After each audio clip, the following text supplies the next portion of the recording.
नमस्कार दोस्तों, ocean network में आपका स्वागत है। मैं हूं ओमकार चौधरी। तो ट्रंप साहब तो धमकी देते रह गए और ब्रिटेन के साथ मोदी साहब पहुंच गए। इसके बावजूद के मानसून सत्र चल रहा है और उपराष्ट्रपति जगदीप धनखड़ ने अचानक स्वास्थ्य कारणों का हवाला देते हुए अपना इस्तीफा दे दिया और यहाँ पटना से लेकर के और दिल्ली संसद भवन परिसर तक जरा हंगामे हो हुल्ले हो रहे हैं। पार्लियामेंट को नहीं चलने दिया जा रहा, लेकिन प्रधानमंत्री गए और ब्रिटेन के साथ उन्होंने एफटीए साइन कर लिया। जरा ये जानने की कोशिश करेंगे कि अमेरिका के साथ हमारी ट्रेड डील सिरे क्यों नहीं चढ़ पा रही है। और नो डाउट पिछले 3, साढ़े 3, 4 साल से ब्रिटेन के साथ लंबी वार्ताएं चल रही थी, एक दूसरे को तोल भी रहे थे और कहाँ कौन झुक सकता है, कौन नहीं झुक सकता है, कौन-कौन से ऐसे क्षेत्र हैं जहाँ पर गिव एंड टेक की स्थितियाँ बन सकती हैं और अल्टीमेटली चीज़ें सिरे चढ़ गई और ये एफटीए हो गया, इसका ऐलान हो गया और दोनों ही पक्ष काफ़ी खुश दिखाई दे रहे थे।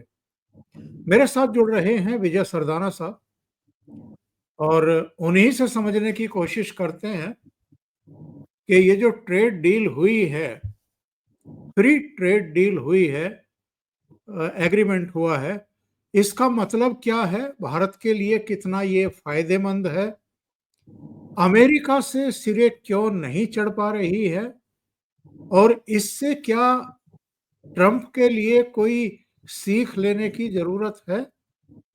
जिस तरीके से वो दुनिया भर को धमका रहे हैं कि आइए और हमारे साथ डील करिए, नहीं तो हम इतना टैरिफ लगा देंगे, उतना टैरिफ लगा देंगे। तो ये नीति उनकी कारगर होगी या नहीं होगी। हो सकता है कुछ देशों के लिए हो जाए, लेकिन सब पर तो आपकी धमकियां लागू नहीं होती हैं। विजय जी, बहुत स्वागत है आपका। नमस्कार। सर प्रणाम। तो विजय जी, सबसे पहले तो एफटीए के बारे में थोड़ा सा जानकारी दीजिए। लोग जरूर जानना चाहते होंगे कि ब्रिटेन से आने वाली कौन सी चीजें अब सस्ती होंगी और भारत के लिए भी ब्रिटेन का जो मार्केट है वो किस तरीके से थोड़ा सुलभ हो जाएगा। ओंकार जी, सबसे पहले आपको और सभी दर्शकों को मेरा प्रणाम। जी, बहुत स्वागत। सर, ये जो आज हम एफटीए की बात कर रहे हैं, जो कॉम्प्रिहेंसिव इकोनॉमिक डील हम लोगों ने करी है यूके के साथ, ये basically economic and trade agreement है और इसमें बहुत समय से चर्चा चल रही थी। कई सालों से इस बात को लेकर चर्चा थी कि किस तरह से इस एग्रीमेंट को आगे बढ़ाया जाए और कहीं ना कहीं किसी ना किसी कारण से कोई ना कोई बात हो जाती थी और ये मामला अटक जाता था। तो लेकिन अब ये बात हो गई क्योंकि दोनों तरफ से ज़रूरत थी। जिस तरह से ट्रंप साहब कार्रवाई कर रहे थे, यूके को धमका रहे थे, इंडिया को धमका रहे थे।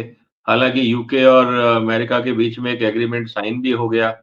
लेकिन कुल मिला के स्थिति ये रही कि दोनों देशों की ज़रूरत थी कि हम अब अमेरिका के या बाकी दोस्त जो लोग हैं अपने-अपने एजेंडा की बात कर रहे हैं, तो जो अपने हित हैं, जिन देशों के साथ हैं, उनको हम एनकरेज करेंगे। तो ये एक जो ट्रेड डील है, ये काफ़ी समय से एजेंडा में तो थी, भारत सरकार के और यूके के, लेकिन अब ये हो गई, ये बहुत अच्छी बात है। अब इसमें सबसे इंटरेस्टिंग चीज़ क्या है सर, कि अगर जी, हम इसको ध्यान से देखें, तो इसमें बहुत सारी बातें ऐसी कही गई हैं। अगर हम ट्रेड की बात करें, खासकर ट्रेड प्रोडक्ट्स को लेकर, आपको पता है, दुनिया जानती है कि दुनिया में आज सबसे बड़ा कंज्यूमर बेस अगर कहीं है, तो वो है भारत में। और जिस तरह से इकोनॉमिक डेवलपमेंट हो रहा है, परचेजिंग पावर बढ़ रही है। अगर मैं ये भी कहूँ कि जो भी यहाँ पे डेवलपमेंट है, तो पूरी दुनिया को लगता है कि भारत एक बहुत बड़ा बाज़ार है और इसीलिए हर आदमी यहाँ पे घुसना चाहता है। ट्रंप साहब को भी ये बात समझ में आ रही है, नहीं तो अगर उनका बस चलता तो वो पहले दिन ही आपको पता है कि बाकी देशों से किस तरह से वो व्यवहार कर रहे हैं। वो गाली-गलौज करते और कहते हमें नहीं करना, भाड़ में जाओ। हम आप पे 100% टैरिफ लगा देंगे, 500 लगा देंगे, वो कुछ भी बोलेंगे। लेकिन उनको भी ये बात समझ में आती है कि चाइना ने जिस तरह से ट्रम्प साहब के लिए मुश्किलें खड़ी की हुई हैं और लगातार एक-एक करके वो अमेरिका से अपने आप को डिटैच करता जा रहा है। तो अब ट्रम्प साहब के लिए सबसे बड़ी मुश्किल ये हो गई कि अब मेरे को चाइना जितना बड़ा बाज़ार कहाँ मिलेगा? इसीलिए भारत की ज़रूरत है। हम कुछ भी बोलें, एंड ऑफ द डे ज़रूरत तो अमेरिका को भारत की ज़्यादा है। और कभी-कभी हम लोग इस चक्कर में रह जाते हैं कि अमेरिका से हमें टेक्नोलॉजी आएगी, हमें सब कुछ मिलेगा। लेकिन जो स्थिति एग्रीकल्चर की पॉलिटिकल स्थिति हिंदुस्तान में है, वही अमेरिका में। आज ट्रम्प साहब के लिए जो सबसे बड़ा उनका वोट बैंक है, जिन्होंने उनको सत्ता में पहुंचाया, वो है वहां का किसान। और ये वादा करके आए थे कि मैं आपको दुनिया का बड़ा बाजार खोल के दूंगा ताकि आप आराम से अपना माल बेच सको। उनकी निगाहें थी भारत पे। हुँ, हुँ। लेकिन भारत सरकार ने स्टैंड ले लिया कि हम नहीं खोलेंगे, अब आपको जो करना है आप कर लो। ट्रम्प साहब को ये उम्मीद नहीं थी कि भारत इतना स्ट्रांग स्टैंड लेगा। अब स्थिति ये हो गई कि भारत ने तो बाजार खोला नहीं और जब इन्होंने चाइनीज प्रोडक्ट पे टैरिफ लगाए तो चाइना ने धीरे-धीरे करके अमेरिका से माल खरीदना ही बंद कर दिया। वहां की कंपनियों ने जो पहले वो अमेरिका को ऑर्डर देते थे, अब उन्होंने वही ऑर्डर ब्राजील को देना शुरू कर दिया। तो अभी तक स्थिति ये है कि पिछले 3 महीने के अंदर करीब $20 बिलियन का एग्रीकल्चर ट्रेड का नुकसान हो चुका है अमेरिका को।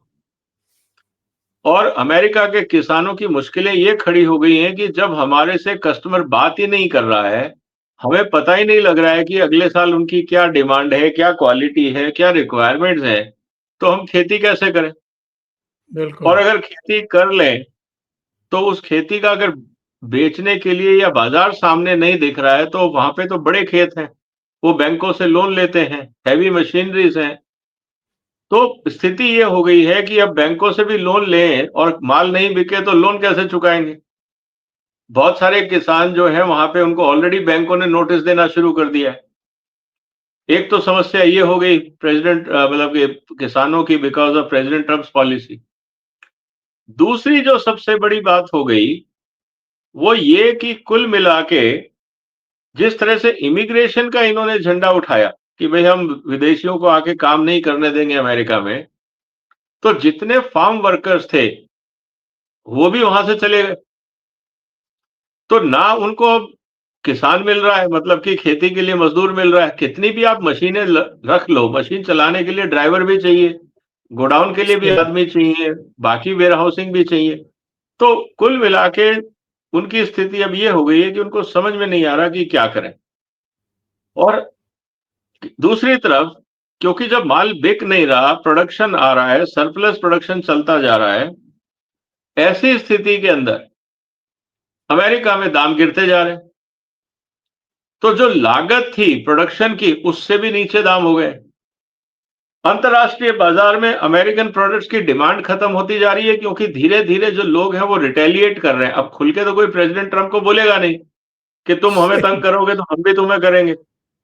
तो चुपचाप लोगों ने अमेरिकन किसानों के प्रोडक्ट पे ऑर्डर देना ही बंद कर दिया। टेक्निकली जो अमेरिकन फार्म प्रोडक्ट्स हैं उनका बायकॉट हो रहा है एक हिसाब से। यहां पे आके जो मतलब किसान है अमेरिका का वो फंस गया। रेट हो गए कम, बाजार है नहीं, अपने यहाँ पे खपत है नहीं क्योंकि जितनी रिक्वायरमेंट है अमेरिका में प्रोडक्शन की, फूड प्रोडक्शन की, अमेरिका उससे 3 गुना ज्यादा प्रोड्यूस करता था क्योंकि वो एक्सपोर्ट करता था। राइट। अब एक्सपोर्ट हो नहीं रहा, तो फंस गए। अब ये स्थिति हो गई। इसीलिए अभी भी ट्रम्प साहब लगे हुए हैं कि किसी तरह से भारत को हम मना लें कि भैया जो चाइना हमसे माल नहीं ले रहा है, कम से कम तुम ले लो, मेरा वोट बैंक बच जाएगा। और आप जानते हैं कि अगर एग्रीकल्चर प्रोडक्ट का आयात हुआ, खासकर कमोडिटीज का, और भारत में रेट गिरे, तब क्या होगा? तब स्थिति और यहां भारत में विचित्र होगी। तो मोदी साहब के लिए भी आसान नहीं है कि ट्रंप साहब की बातों को मान लें, और ट्रंप साहब को अमेरिका का रिटेलिएशन समझ में आ रहा है कि मेरी खेती बर्बाद हो रही है। तो ये सब स्थितियां देखते हुए हर आदमी नया बाजार ढूंढ रहा है। एक तो ये एंगल है। दूसरा, जो यूके के साथ एग्रीमेंट साइन हुआ है, इसमें एजेंडा बहुत क्लियर है सर, क्योंकि दोनों देश चाहते हैं कि भाई अमेरिका के ऊपर से निर्भरता कम की जाए, क्योंकि अगले 4 साल तो पता नहीं अमेरिका में क्या होने वाला है, ट्रंप साहब क्या करने वाले हैं, किसी को नहीं पता। तो अब 4 साल में अचानक वो झटका दे दें कि हम ये नहीं करेंगे, हम वो नहीं करेंगे, तो इससे बेहतर है कि हम आपस में ही एक दूसरे को संभाल लें। और यही कारण है कि आज ब्रिक्स जो है वो मजबूत होता जा रहा है, क्योंकि ब्रिक्स के देश चाहते हैं कि हम आपस में कोऑपरेट करें और अमेरिका के ऊपर जो भरोसा है या डिपेंडेंसी है, हम उसको कम करें। इससे भी ट्रंप साहब चिढ़े हुए हैं। तो कई अंतर्राष्ट्रीय लेवल पे सर ऐसी डेवलपमेंट्स हैं जिसके कारण बहुत सारे देश एक दूसरे के साथ व्यापारिक संबंध बढ़ा रहे हैं, और भारत और यूके के बीच में ये एफटीए काफी समय से लंबित था। अब ये साइन हो गया है तो अब स्थितियां सुधरेंगी सर। विजय जी, 3-4 घटनाक्रम हैं। G20 समिट, G7 समिट में जब कनाडा पहुंचे प्रधानमंत्री, तो बड़ा हंसी मजाक के माहौल में उन्होंने फ्रांस के राष्ट्रपति के हाथ पर हाथ मारते हुए कहा कि आजकल बड़ा ट्विटर ट्विटर खेल रहे हो, बड़े छाए हुए हो। तो एक तरीके से वो डोनाल्ड ट्रंप पर ही प्रधानमंत्री नरेंद्र मोदी की तरफ से पहली बार एक ओपन व्यंग्यात्मक अटैक था। दूसरी बात ये कि उन्होंने प्रधानमंत्री से बात की, 30-35 मिनट बातचीत हुई। ट्रंप ने कहा कि आप वॉशिंगटन होते हुए चले जाओ, मोदी ने मना कर दिया। और अच्छा ही हुआ, क्योंकि आसिम मुनीर वहां बैठे हुए थे, बड़ी भद पिटने वाली थी। और ट्रंप जो है जाने अनजाने में मोदी जी को एक तरीके से फंसाने का काम कर रहे थे। तीसरे, जो हमारे प्रतिनिधि मंडल ट्रेड डील के लिए नेगोशिएशन करने के लिए गए, वो 3-3, 4-4 दिन वहां बैठे और उसके बाद दिल्ली लौट आए। अब ट्रंप साहब चाह रहे हैं कि जल्दी से जल्दी हो जाए। पहले 9 जुलाई का वक्त दिया गया कि 9 जुलाई तक कर लो। भारत ने कहा कि हम कोई डेडलाइन मानेंगे नहीं, कोई तारीख का दबाव हमारे ऊपर नहीं है। अब उन्होंने कहा कि 1 अगस्त से पहले कर लो, नहीं तो मैं ये कर दूंगा, मैं वो कर दूंगा। भारत अभी भी बहुत बेफिक्री के आलम में दिखाई दे रहा है, और उसका कहना है कि भाई हमारी 15 अगस्त यानी स्वतंत्रता दिवस आ रहा है, हम आराम से करेंगे, हमें कोई जल्दी नहीं है। ट्रंप साहब ने अपने आप को फंसा लिया है। सर ट्रंप साहब तो देखिए कई एंगल से फंस गए हैं। भारत बहुत बड़ा मुद्दा नहीं है, let's be very clear. Trump के सिर पे जो सबसे बड़ी सिरदर्दी है वो ये कि एक तरफ उनके खर्चे बढ़ते जा रहे हैं, Israel, Gaza, Iran, Ukraine, Russia, उनको एक तरफ तो पूरी तरह से हथियारों पे खर्चा करना पड़ रहा है, क्योंकि अगर आज ट्रंप साहब ये हथियारों पे पैसा नहीं लगाएंगे, तो ये बात तो मैं आज आपको बता रहा हूं बहुत क्लियरली कि यूक्रेन वॉर तो यूरोप हारेगा। और ये मैं पहले दिन से बोल रहा हूं, जिस दिन ये लड़ाई शुरू हुई थी। मैं एक नॉर्वे के एम्बेसी के फंक्शन में था, वहां काफी सारे फॉरेन डिप्लोमेट्स, यूरोपियन डिप्लोमेट्स थे। तब मैंने उनसे एक ही बात कही थी। तो जब हम लोग बैठ के वहां खाना खा रहे थे, आपस में बातचीत कर रहे थे, तो उन्होंने कहा कि भाई India is not supporting Ukraine, why you are siding with Russia. तो उस समय मैंने उनको जोकिंगली ये कहा था, मैंने कहा आज तक यूक्रेन ने हमेशा पाकिस्तान का साथ दिया, यूएन में हमेशा इंडिया के खिलाफ वोट किया है। Why you are asking us help now when you were against India in every forum? How you can expect India to stand with you all the time? तो उन्होंने कहा कि भाई इज दिस ए पे बैक टाइम? तो मैंने कहा what is diplomacy? Why Ukraine was opposing India? भाई आप क्या कर रहे थे उस समय? आपको क्या लग रहा था उस समय? आप अपना हित देख रहे थे। आज अगर हम अपना हित देखेंगे तो उसमें ऐतराज क्या? खैर वो मुद्दा अलग रहा, लेकिन तब भी मैंने उनको यही कहा था कि देखिए आप आप लोगों ने ना यूक्रेन को मरवा दिया, रशिया को तो आप हरा नहीं सकते। और रशिया अगर मैदान में उतरा है और उसका नुकसान हुआ है, तो वो बगैर कुछ ना कुछ कब्जा किए या अपने फेवर में डिसीजन लिए बगैर अपनी जनता को, तो पुतिन साहब जाके कह नहीं सकते कि मैं 3 साल लड़ा और मैं खाली हाथ आ गया। ये तो पॉसिबल ही नहीं है। तो कुछ बिल्कुल। ना कुछ तो वो अपने साथ लेके जाएंगे, जैसा भी है। ऐसी स्थिति के अंदर अगर हम देखें, तो जो परिस्थितियां इस समय प्रेसिडेंट ट्रंप के लिए अंतर्राष्ट्रीय लेवल पे है, वो बहुत विकट है। मैं ये बात कर रहा हूं राजनीतिक दृष्टि से। लेकिन अगर आप आर्थिक दृष्टि से देखें, तो प्रेसिडेंट ट्रंप ने जो डिसीजन लिए हैं, वो किसी कहीं से भी मुझे तो लॉजिकल नहीं लग रहे। क्योंकि आप चाहते हो कि भाई ट्रेड हो, बिल्कुल ठीक है। आपने धमकाया कि आप ट्रेड करो, नहीं तो मैं 100% टैरिफ लगा दूंगा। कंट्रीज ने कहा लगा लो, आप भी लगा लोगे तो हम भी लगा लेंगे। बिल्कुल। और मीनवाइल हर देश ने अपने अपने रास्ते अमेरिका से बदलने शुरू कर दिए। और जब हमको लगा कि भाई मैंने 90 दिन का टाइम दिया है कि मैं 7 जुलाई को इसको 9 जुलाई को आके मैं इस पे नए ढंग से इस पे काम करूंगा, और तब तक मैं 90 एग्रीमेंट साइन कर लूंगा, तब तक इनके सिर्फ 3 एग्रीमेंट साइन हुए थे। ऐसी स्थिति के अंदर इनके लिए मुश्किल ये हो गई कि जो इन्होंने सोचा था वो हुआ नहीं।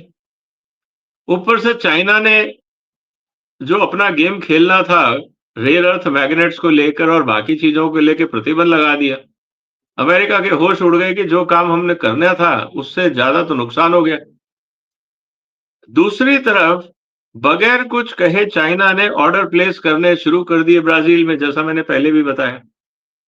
तो सबको ये पता है कि एग्रीकल्चर में अमेरिका में सिर्फ 2% आबादी है जो एग्रीकल्चर में इन्वॉल्व है। जैसे भारत में हम 60-70% बोलते हैं, अमेरिका में सिर्फ 2% आबादी है।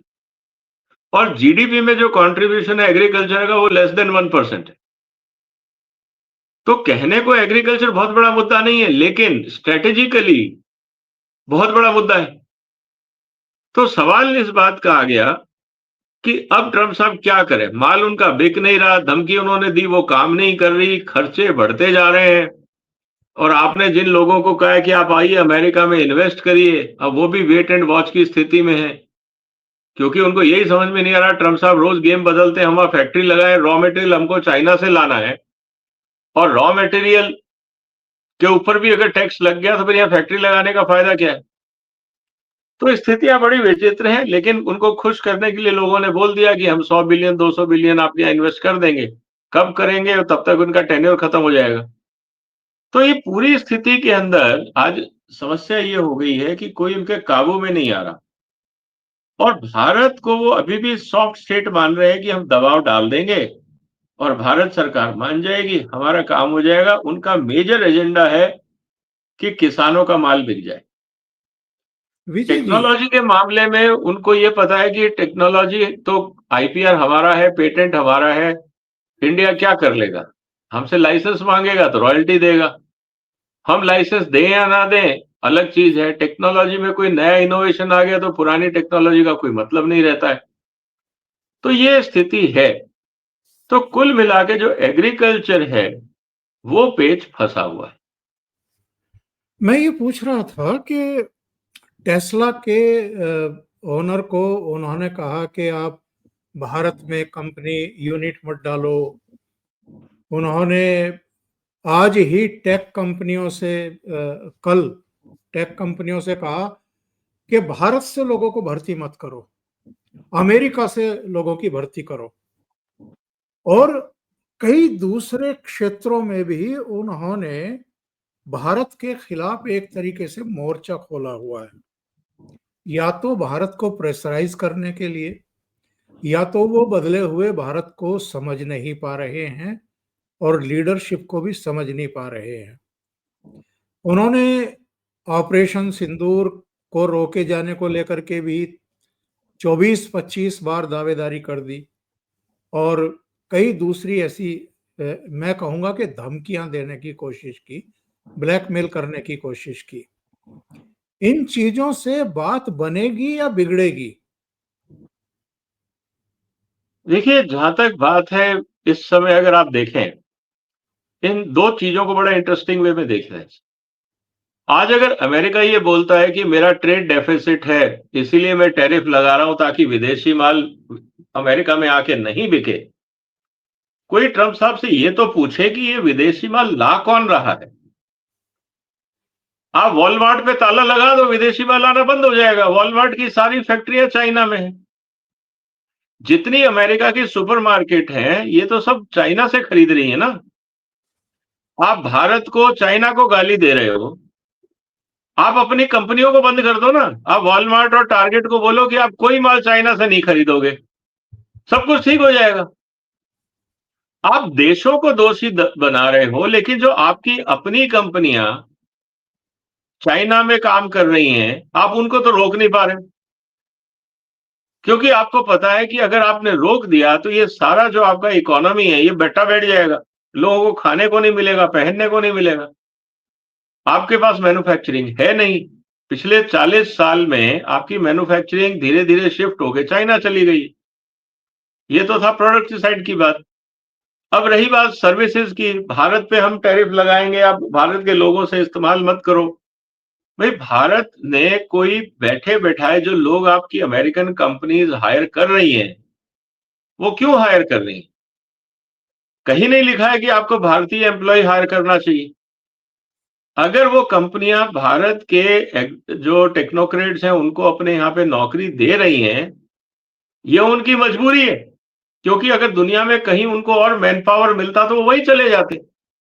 किसी ने रोका तो था नहीं। प्रयास तो वो कर ही रहे हैं, फिलीपींस में खोल रहे हैं, थाईलैंड में खोल रहे हैं, श्रीलंका में कर रहे हैं, इवन पाकिस्तान में कॉल सेंटर खोल रहे होंगे, कुछ भी करें। आयरलैंड में है, बाकी जगह पे है।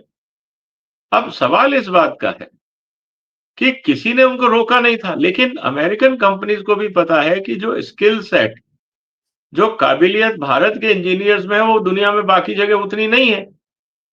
तो जहां उनको जिस तरह का टेक्निकल मैन पावर चाहिए, उस तरह का वो काम करते हैं। लेकिन ट्रम्प साहब का ये कहना कि अब आप भारत के नागरिकों को अपने यहाँ पे काम मत दो या उनको जॉब मत दो, तो आप कहां से लाओगे? आप रातों रात लोगों को आईटी सिस्टम सिखा सकते हो क्या? सबसे पहले तो उनको अंग्रेजी सिखानी होगी। अब पाकिस्तान में कितने लोग अंग्रेजी बोलते हैं जो आपके लिए प्रोग्रामिंग करेंगे? या बिल्कुल। श्रीलंका में या बांग्लादेश में या बाकी देशों में आपके पास मैन पावर होनी चाहिए ना, जो आपकी बात को समझे। और फिर प्रोग्रामिंग कोई ताश के पत्ते तो है नहीं कि एक झुंड लगा के बैठ गए और खेलना शुरू कर दिया। आपको स्किल आनी चाहिए, आपके पीछे पूरा एजुकेशन जस्टिफिकेशन होना चाहिए, आपके पास लॉजिकल रीजनिंग होनी चाहिए, उतनी मेंटल कैपेबिलिटी होनी चाहिए कि आप प्रोग्रामिंग कर सकें। सर, आप तो जर्नलिज्म से हैं। आज अगर मैं किसी बच्चे को एबीसीडी सिखा दूं तो वो कोई स्टोरी बुक लिखना तो नहीं शुरू कर देगा ना सर। वो कवि तो नहीं बन जाएगा, कविताएं तो नहीं लिख सकता। हालांकि उसको इंग्लिश हिंदी सब आती है, लेकिन वो ना राइटर बन सकता है ना पोएट बन सकता है, क्योंकि उसमें वो स्किल सेट नहीं है, उसका बेंट ऑफ माइंड नहीं है। तो आईटी में भी यही है। अगर आपको प्रोग्रामिंग करना है, आईटी स्किल के लिए आपको जो नॉलेज चाहिए वो आपके पास है ही नहीं। तो ट्रम्प साहब ने जो बोला है कि भाई आप भारत के एग्जीक्यूटिव्स को मत हायर करो, अल्टरनेट ये है कि अपनी ही कंपनियों को फिर यूनिवर्सिटीज खोलनी होगी, लोगों को सिखाना होगा, 5 साल लगेंगे, पहला बैच आएगा। तब तक आप काम बंद कर दो, हमें क्या एतराज। और चाइना ने तो कर ही लिया ना। मैं तो कभी कभी इस बात को लेकर ताजुब करता हूं कि हम चाइना से क्यों नहीं सीखना चाहते। चाइना ने सर फोकस कर लिया है बहुत क्लियरली, इस पे मैंने एक वीडियो बनाया है, कि डिजिटल डीकपलिंग। चाइना ने बिल्कुल अपनी रणनीति के हिसाब से, राष्ट्रीय रणनीति के हिसाब से कह दिया है कि मैं 2027 के बाद मुझे ना अमेरिकन सॉफ्टवेयर चाहिए ना हार्डवेयर चाहिए। उन्होंने अपनी रिसर्च करके अपने कंप्यूटर, अपने हार्डवेयर, अपना माइक्रोचिप, अपना सब कुछ बना लिया। हम लोग क्यों नहीं कर पाए?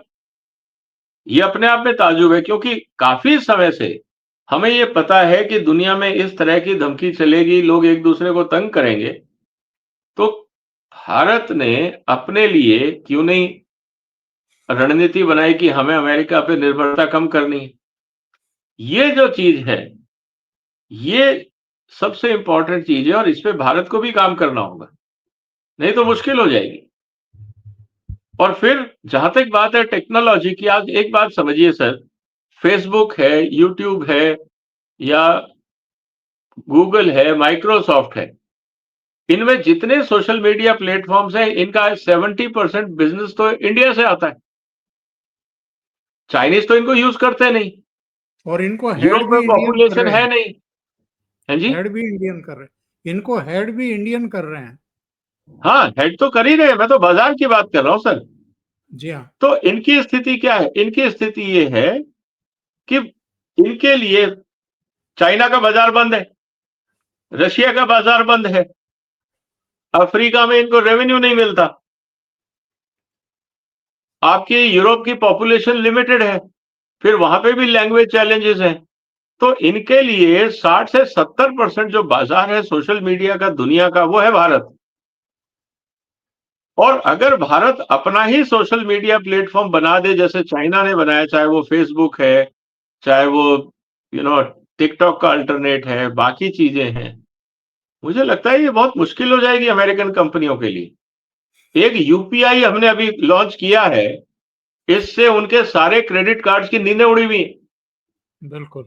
वीसा और master card, American express bank card की, इन सब की नींदें उड़ गई हैं कि ये यूपीआई के चक्कर में हमारा बिजनेस खत्म हो गया, अब कोई क्रेडिट कार्ड लेने को तैयार नहीं है। तो ये स्थितियां हैं। तो मुझे लगता है कि अभी धीरे धीरे सच्चाई, जिसको कहते हैं ना, सिंक इन होने में टाइम लगेगा। तब तक मुझे लगता है बहुत कुछ बदलेगा सर।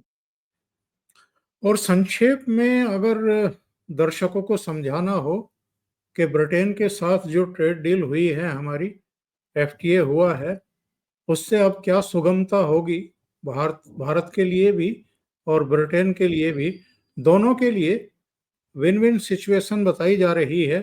थोड़ा सा इसके बारे में बता दें। देखिए सर, बेसिक तरीके से मैं एक चीज बता दूं कि जितना भी हम भारत से एक्सपोर्ट करेंगे, ज्यादातर चीजें वो अब ड्यूटी फ्री यूके में जा सकेंगी।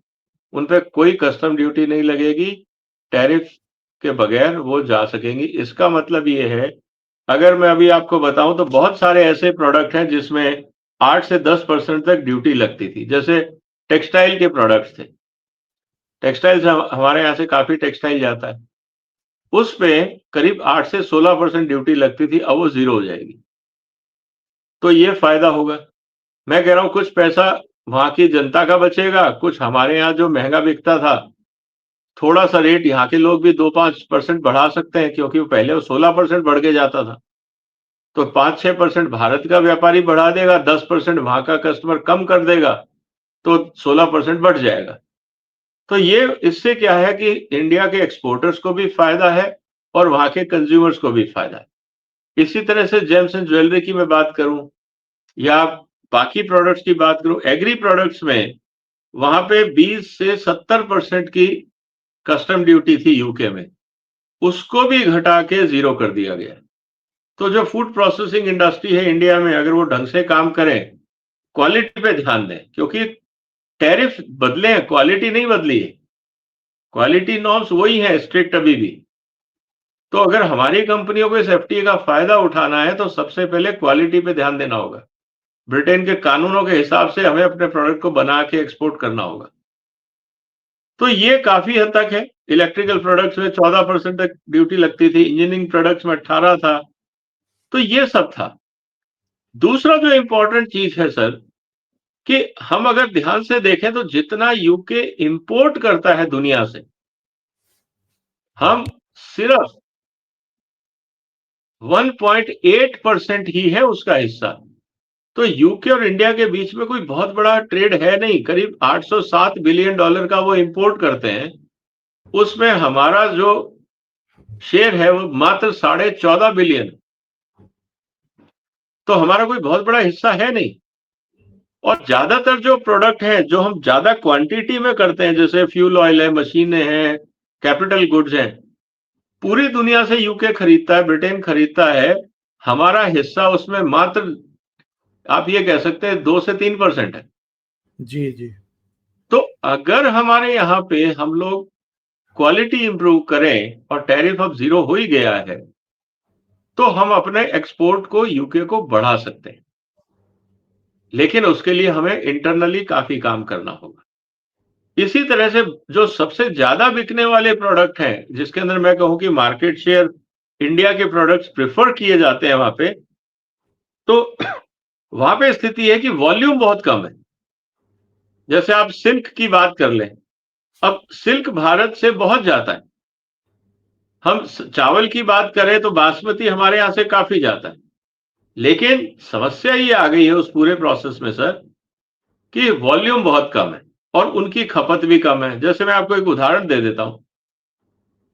जो यूके है वो करीब, आप ये समझ लीजिए कि $28 मिलियन का सिल्क इंपोर्ट करता है। उस 28 में से $4 मिलियन भारत देता है।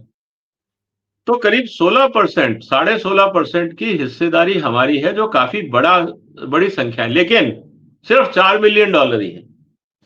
मतलब 40-50 करोड़ रुपए का माल बेचते हैं हम। तो जहां पे हमारा हिस्सेदारी ज्यादा है, वहां पे वॉल्यूम बहुत कम है। इसका मतलब ये है कि हमें अपने यहाँ पे इंडियन इंडस्ट्री में इनोवेशंस लाने पड़ेंगे, गुणवत्ता पे ध्यान देना पड़ेगा। और जैसा मैंने कहा कि $800 बिलियन का बाजार है, अब हम उसको कितना फायदा उठा सकते हैं, ये तो फिर वक्त बताएगा। बिल्कुल सही बात है। विजय जी, बहुत बहुत धन्यवाद आपका जुड़ने के लिए और एक बहुत महत्वपूर्ण मुद्दे पर अपडेट देने के लिए, और उसके पीछे के भी कारणों और प्रभावों पर रोशनी डालने के लिए। Thank you so much. नमस्कार। नमस्कार सर, वंदे मातरम। वंदे मातरम।